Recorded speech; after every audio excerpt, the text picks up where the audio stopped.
UK AI 2025 Alan Turing Conference, where all the best researchers in the field of AI in the UK meet. We're going there. I'm here with Michael. He's from the University of Bristol. What do you do actually?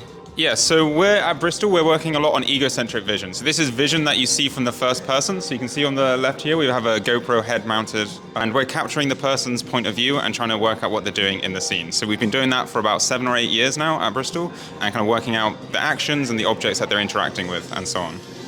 Amazing. And then you do all the analysis with the help of the AI? Yeah. And you detect all the objects and you segment them? Yes. Where do you see industrial applications of the research that you've done? Yeah, so here we're presenting a stand going towards wearable assistive AI. So we could imagine a future in care homes where you might have a wearable assistant that helps you, making sure that your day-to-day is going well, becoming, the new smartwatch, right? So it's helping you in your day-to-day, maybe it's teaching you how to cook new food, checking your health and other aspects, right? So these data sets allow industry to train these large models that can be used in kind of commercial products. Together with Tony from the University of Nottingham, and he will tell us more about his amazing research in chemistry. Our research is obviously very much on the forefront of drug discovery.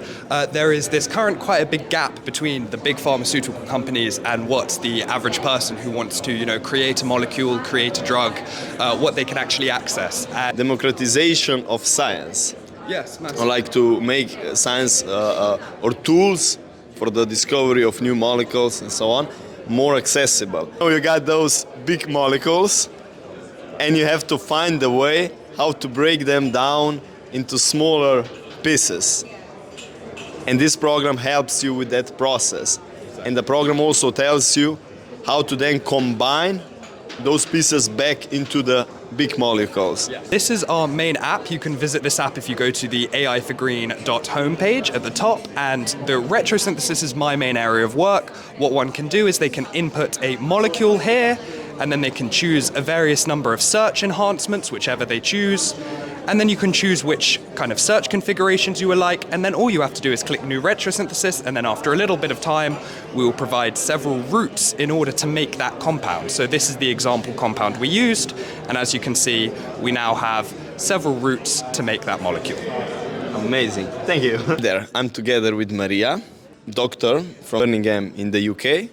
So what we're trying to do here is control a junction in real time based on live CCTV footage. We feed the images to an AI agent that works with deep reinforcement learning, and we ask of it to learn with time to control the junction, control the traffic lights. We don't tell it which features to look at. Rather, we let it learn which are the important features. All we're giving it is the pictures and the reward on its actions. Our solution is fully dynamic. It tracks traffic in real time and responds to the traffic in real time. And we compare our system with the existing system. Ours does much better in terms of waiting time, in terms of travel time. It can teach it based on the reward functions that we give it to prioritize emergency vehicles or public transport vehicles. Or maybe near a school, you want it to prioritize pedestrians and cycles. Near a work site, you want to prioritize trucks. And you can do that tailored for each junction that you're controlling. We're now deploying this. It takes as input the fisheye view that you see in the top left and returns as output the configuration of the traffic lights. You see, our AI learns by trial and error.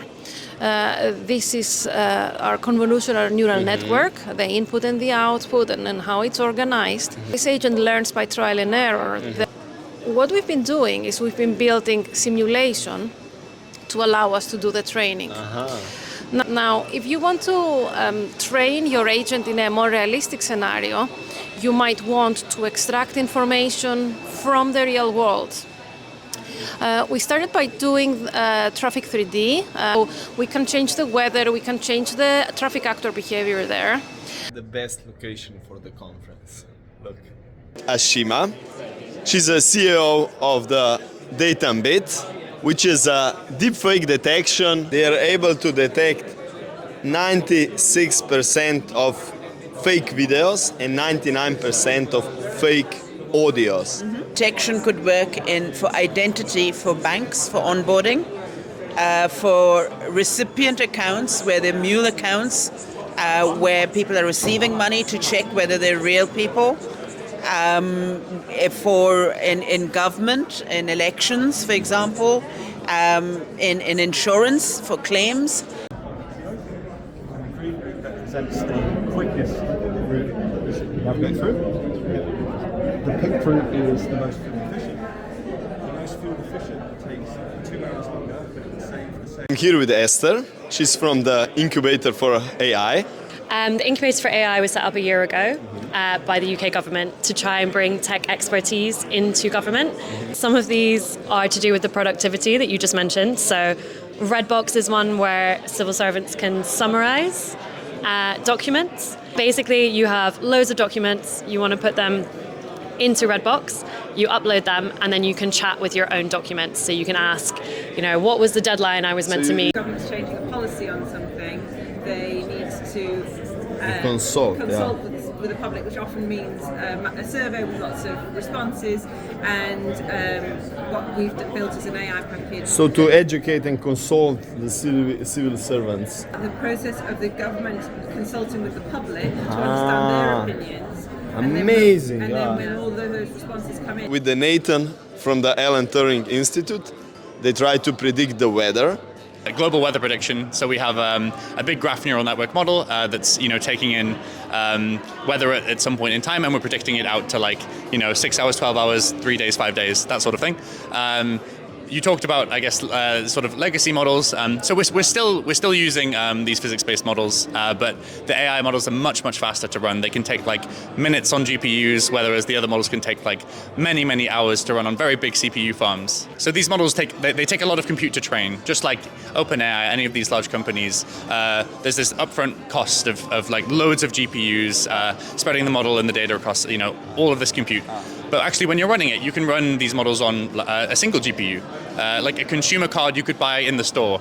To run a legacy weather model, you'd need a CPU farm of tens of thousands of cores, totally inaccessible to the general public or even small companies. But the future is within about 2 to 3 years. I think all of the major weather companies and meteorological offices will have AI-based weather forecasts, which will be really exciting, and we'll have better predictions for extreme weather events, better uncertainty quantification.